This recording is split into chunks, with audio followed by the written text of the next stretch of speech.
are going to experience the one great power that resides in our ministers today, as they speak to our folks, people, that as they share with us the whole concept of ending your day with gratitude and forgiveness.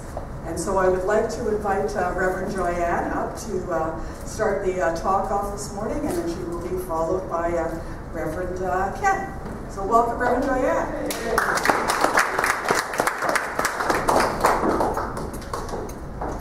So everyone here liked the rain. Who likes the rain? You're welcome. I called it in, I asked for it. I prayed for it. I did.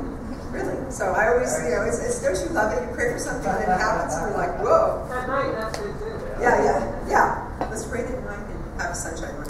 Beautiful, and I'm trusting that all of our many fires, there's 240 fires in BC. And the reason I asked for all of them to be put out is because when I go on vacation, I would like to enjoy myself. Why not? Right? Why not? So, today is the conclusion of our series. We have done an amazing series from an amazing book. There are some copies available. It's called The Path to Wealth. And it's the 7 spiritual steps. I call it the stairway to heaven. The 7 spiritual steps for creating abundance and prosperity in your life. And each week for the last 6 weeks, we have been sharing one step. And then our play shop, which concludes this Thursday, we're going to have food. Everyone brings their favorite food. We're going to have fun. And it concludes our play shop where we practice the teaching on Sunday.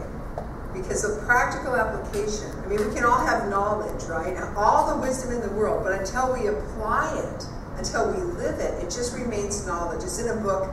Isn't that nice? We have to live it. So, who remembers the first 6 steps? Anyone? Remember all of them? You remember the first one. That's a good start. Right. So I'm just going to briefly mention them. Step 1 was read something inspirational every day. I have a tiny book. I think it's the world's tiniest book. I should have brought it to show you. It's about this big. And it's called Native American Wisdom. And it's all indigenous teaching, and it's beautiful. And I read one of those every day.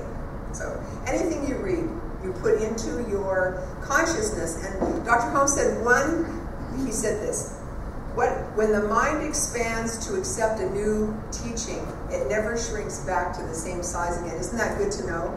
Thank goodness my body will shrink back to a different size after I eat too much, right? But our brain always remembers. So that was number 1. Number 2 is write a gratitude letter. Be grateful every day for not only what you have, but for what you would like to receive. Number 3 is to speak with emotion, to put some passion into your words. Number 4 is to use this wonderful facility called our imagination. I like to call it Imagineering. Just 5 minutes a day. Number 5 is to expect leads and follow directions. And that is, we ask for a lead, and then we receive information. It might be a nudge or an idea or a flash. To follow that with action faith.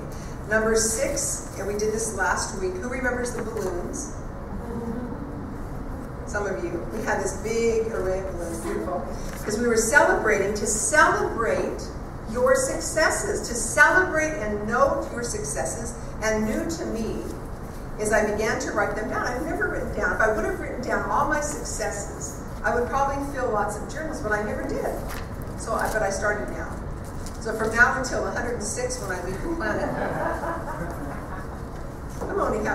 my life is only half over. I have many more years ahead. Okay, so we come to step 7, and that is when we have practiced all of these steps, we end our day with gratitude and with forgiveness. Martin Luther King, who remembers Martin Luther King? He said this. He said, we must develop and maintain the capacity to forgive.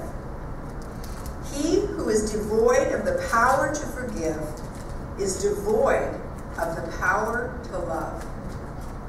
So you will hear more about forgiveness. I'm going to touch upon it very briefly, but Reverend Ken has an amazing sermon prepared for you with even some divine expressions that you get to watch. It's amazing what he's going to do. I'm very excited to see that. So it's actually a practice that you get to see. I'm not going to say anything more. So today, this final piece of the puzzle, the last step, and here's how it works. You take a moment to congratulate yourself on a terrific day. What a great day it's been, because you have a partnership now with your CSO, which means your Chief Spiritual Officer. It's a new name that our author gave to God. Because some people have religions that they've been in that have been difficult. So she called it, instead of calling it God, you can call it Infinite, Creator, you call it Source, you can call it many names. She calls it CSO, Chief Spiritual Officer. And thus you have created the foundation. When your partner in life, you know, we have people sitting here today that are someone very special who's going to be getting married. I'm not going to mention any names, so then you can look around and wonder who that is. You have a wonderful partner. What would happen if your first partnership, your first relationship, and both of you did this, whoever your partner is, you had that partner with the divine first. You had an awesome, close, loving, supportive. I mean, the Creator made you. And having a relationship with that is the most powerful relationship you can have. Having that as number one.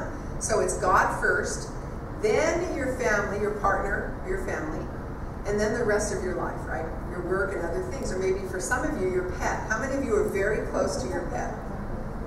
Some of our four-legged friends, or maybe if you have a bird, it's a two-legged friend. The snake, it has no legs. Having that is the most love. I mean, these pets love us unconditionally. You know, when you get home, they're always happy to see you. They don't go like this and say, "Where have you been?" Unless it's a cat. Oh, unless it's a cat. Unless it's a cat, okay.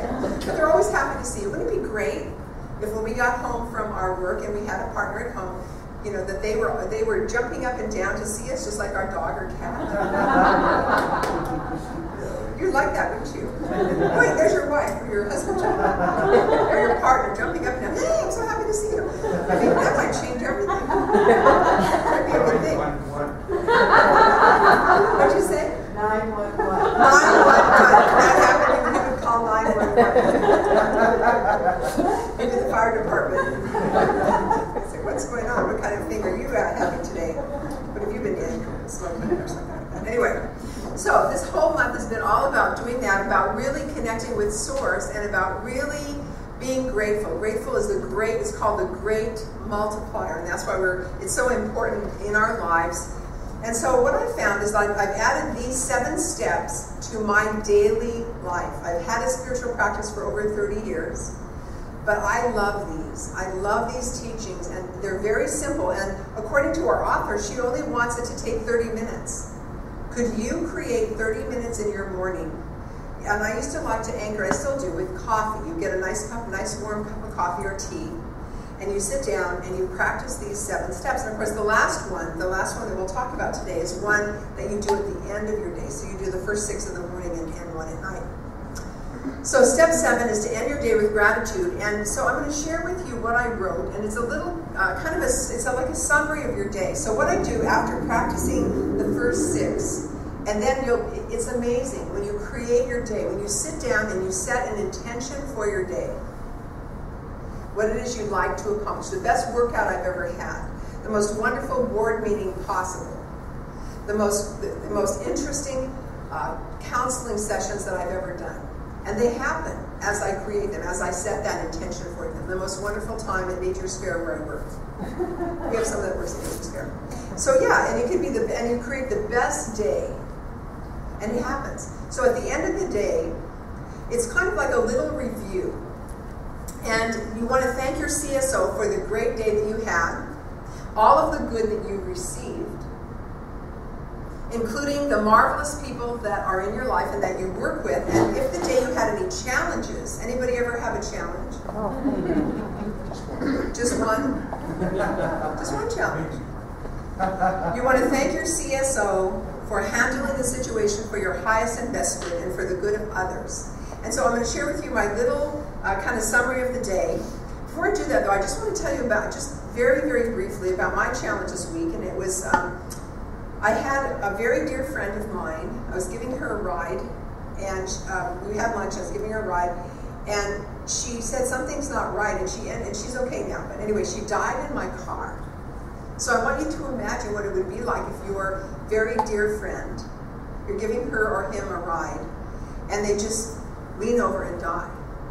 How that would be. And I was so I didn't know what to do, so I decided the best thing I could do was take her to the hospital. So I went through all the red lights, and I rushed down the hill, and I got her to the hospital, and they came out, and they said, oh my gosh, code blue, she's dead. So they pulled her out, and they gave her CPR, and she came back. So she's alive, and with no signs of anything. She didn't have a heart attack, she didn't have a stroke. They can't find anything wrong with her. Isn't that amazing? That's why you want to minister if you're going to die. I don't want to do it again. I don't want to go through that again. You have a minister close by so they can pray really a lot. So anyway, she's doing very well. And I'm surprised. I'm actually amazed. And she said to me that she now is in a place of such appreciation. She appreciates every bird and every butterfly and the sky and the rain and the birds and the bees and dancing and everything. Like she's in a whole new experience. So it was a blessing, right? So this is my summary of what I wrote. See how this feels. Why don't you close your eyes and just see how this feels to end your day this way. So I said, Dear CSO, thank you for a great day. I sincerely appreciate the people that I work with, my congregation, my friends, and of course especially my friend Dorothy, and my family, as I thought about my daughter who lives far away. I appreciate the new members who have signed up for Meetup, which is a new group that we're part of. Thank you for the great coffee moment I had with an interesting man. Thank you for seeing any challenges that may be occurring in my life are now replaced with great and flawless divine love and appreciation. For all of your guidance that led me to do this work that I love, thank you, thank you, thank you. And if there is anyone from my past or present that I need to forgive, whether I recall this or not, I bless them, I love them, I forgive them, and I release them to your care, CSO, knowing that you will work with them in whatever way is best. And if there is anyone from my past or present who needs to forgive me, including myself, they are now forgiven. I forgive all of them, and we are all set free. So how did that feel? That's how I end my day now, just taking a moment to share that. And why do we forgive? Well, Reverend Ken's going to give us the answer to that. I'm going to share just a couple things. Forgiveness does not mean that you absolve the person for any wrongdoing you feel. Let me ask you this. Is there anyone out there today, this morning, who's had someone that you need to forgive? That they've done something that has been very hurtful. It might be a parent, it might be a friend that's left. It could be all kinds of things. It could be my friend Dorothy that died in my car. Whatever it is. So forgiveness means that you can recognize that something happened that was very hurtful to you, but you're no longer willing to let it affect you, that you are now willing to move forward in your life. You're willing to let it all go. And you're willing to create a wonderful future for yourself when you're willing to forgive. This coming Thursday, if you have someone in your life right now that you're having trouble forgiving, I invite you to come to our class, or it's not really a class, our play shop, because I am going to take the whole class through a process called radical forgiveness. So if there's anyone you have not forgiven, including yourself, this is a wonderful opportunity to come and really, it's a worksheet a play sheet that you actually write down. It takes you through Radical forgiveness. Because you don't want to be carrying that around with you your whole life. Because let me ask you this. When you don't forgive, who are you hurting? Yourself. You're the one that's in pain. Usually the person that's hurt us, the person, place, or the situation, they've moved on. In fact, they may not even know that they've hurt you. And they've moved on. So the forgiveness is really for ourselves to say, I'm no longer willing to suffer. Who wants to suffer? Nobody. All right, so to hear more about this amazing practice of forgiveness, I invite up our very own wonderful Reverend Ken. So let's give him a rowdy welcome.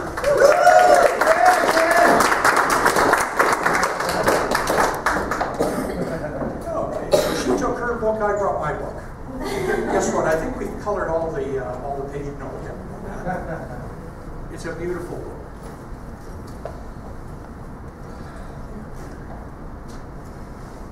So how are we doing today? Pretty well. Okay, this is pretty exciting. This is now week 7. Goodness sakes, that's pretty exciting. Why were my pages out of order? I'm not sure. Maybe I have to forgive somebody for doing that. So, forgiveness. Hear ye, hear ye, hear ye. Forgiveness can be beneficial to your health. Forgiveness can be beneficial to your intelligence. Forgiveness can be beneficial to your wealth. How many of you have had an occasion, I know you're probably all perfect in this moment, have a circumstance where you might even want to be reducing a blood pressure issue? Perhaps stress or anger? Is anybody feeling any of that? Not now, I know, because you've come into this beautiful place. I'm seeing a few nods and things. Anyone want the possible expansion or growth in being more optimistic? So we've got kind of a negative version, we've got a positive version. So some time ago, there was a group, a subject. This was a study. It was done at a university. Don't hold that against anybody. They did some fine work, I believe. This is a while ago, but the truth is pretty exciting. They took some subjects who had been diagnosed with a stage 1 hypertension. I'm not sure what stage 1 is. When you get up to stage 7, maybe you've moved on. I don't know. But that impresses me anyway. They've got a diagnosis of a tension, a hypertension. They had their blood pressure reduced after they had had a course in forgiving. Training in forgiveness can bring less stress, less anger, more optimism, and more forgiveness. So we've got a before and we've got an after that's very positive. Forgiveness. Woo. In another study, I'm going to just have to look at this. I've got it memorized, but I want to make sure. It's kind of a tongue twister. Here we go. It's another university study or so, done in California. Neuroimaging of forgivability. That's pretty long. Nerves imaging of forgivability. And they were using an MRI. And here's what the story is about forgiveness. The scanned images that they did, they scanned this area, showed that when a person is in the process of forgiving, activity in the frontal, anybody studied the brain at great length? Well, the frontal lobe, I'm not sure, but I'd say it was near the front. Is that okay? Yeah, and it's a lobe, so it's kind of shaped there. Okay. The activity in the frontal lobe of the brain increases. You say, so what? Good enough. Well, it turns out that that area, the frontal lobe, is involved in problem solving, in complex thought, and in complex functioning of reasoning and thinking. So this seems to me, from my humble beginnings here, that it's a fairly pronounced and important area of the brain. And that is increasing as we're involved in the process of forgiveness. Ooh. Forgiving somebody may actually make yourself smarter. Did I forgive anybody? I hope I didn't forget. Gee.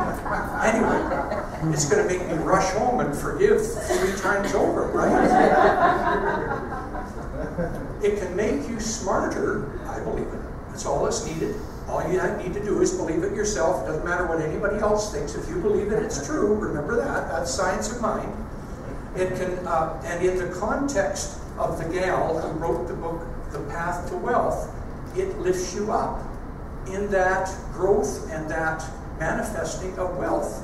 So basically, anything that's happening in your life, if you're in the forgiveness mode of whatever, anything that's constructive and building you up, it's going to increase. Isn't that phenomenal?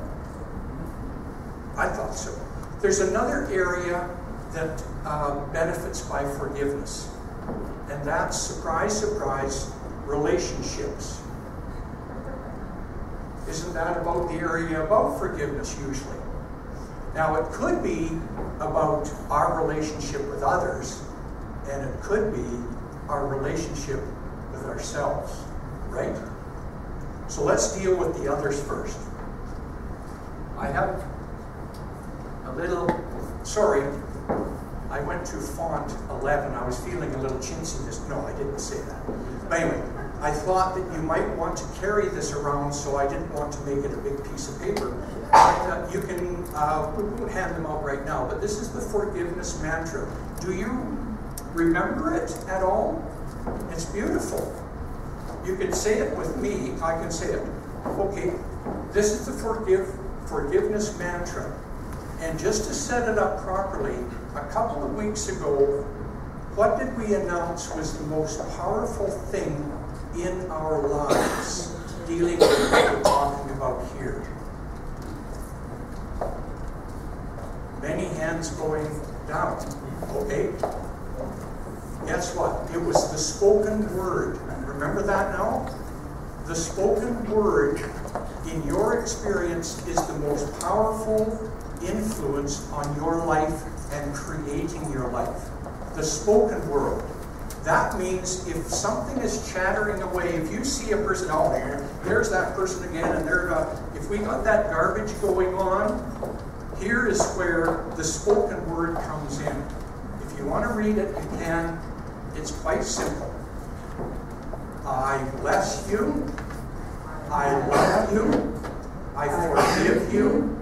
I release you. I bless you. I love you. I forgive you. I release you. I bless you. I love you. I forgive you. I release you. If you want to say that to yourself out loud as you're walking along, I will guarantee that that will override any of the little stuff that's jabbering away at you. That's about the forgiveness, okay? May, our author, suggests reciting the forgiveness mantra out loud every time you think of a person who you might be obsessing over. Usually this person keeps coming up. How many know that? It doesn't just happen, but it just keeps, and it tends to roll. It's got the appearance of power. In our study of science of mind, that's an illusion. We see that, we say, oh, there's something that has the appearance of power, and I'm going to use that forgiveness mantra to say it in a positive way. I bless you, I love you, I forgive you, I release you. And if you say that, you can prove that it didn't have any power anyway. So that's what May says. Do that. This part of the practice of forgiving is another stepping stone on the path of understanding the relationship that we have with our partner, with CSO and others. As we forgive, we experience a new sense of freedom and peace. we can see more, it opens us up to more possibility in our work and beyond. It has benefits that it's not just about our relationship with that immediate person. It just opens us wide up to life, which is exciting. Here's an example of using the practice, how forgiveness can free us.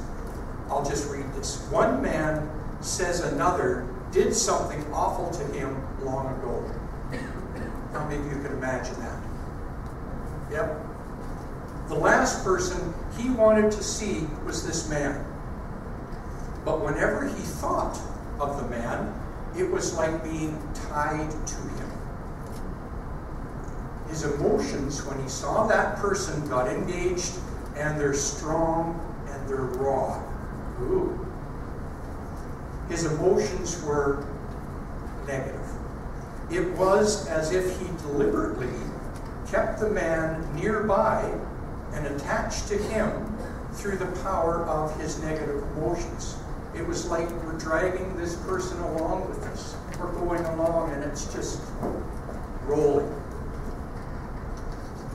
The only way to be free is to untie that rope. And how do you do that?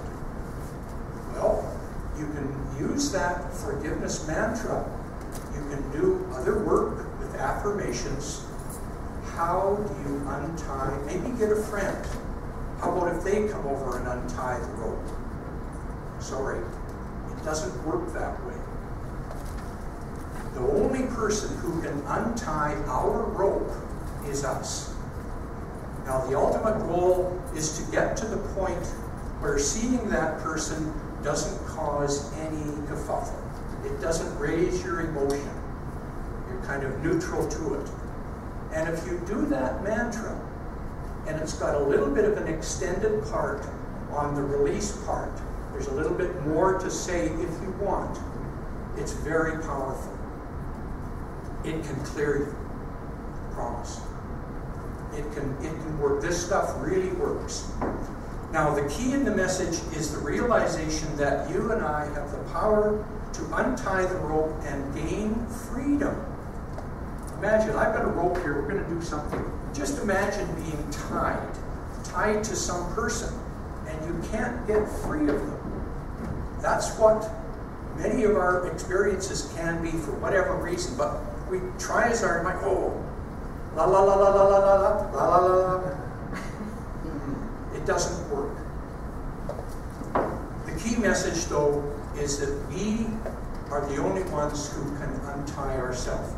Remember, you have the power over your own life, not anyone else. Now, I'm going to do this demonstration, and then I'll be very happy, and so will you. I just want to show you how this looks. This is being a brand new piece of rope. And I need a couple people who will come up and kind of be in a place of peace and ease and flow, that they can kind of hold the position of being tied, so that we can all kind of appreciate how that which we're seeing is kind of in the place of our mind. Okay, can we do that? Do we have a couple of volunteers? Okay, I just need to. Okay, Joe. Would you put that on your foot, please? And would you put that on your foot? Now, I was looking at this. I don't know, would that work better up there? You can't see it. Maybe, can you go up there? Don't stumble.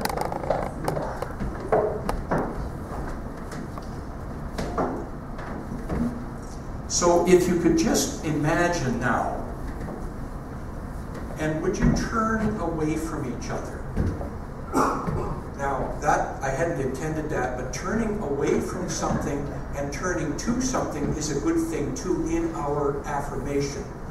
I hadn't thought of that, but now, gently, and it is just to kind of hold the image of us being tied. Can you just kind of appear to be trying to separate yourself?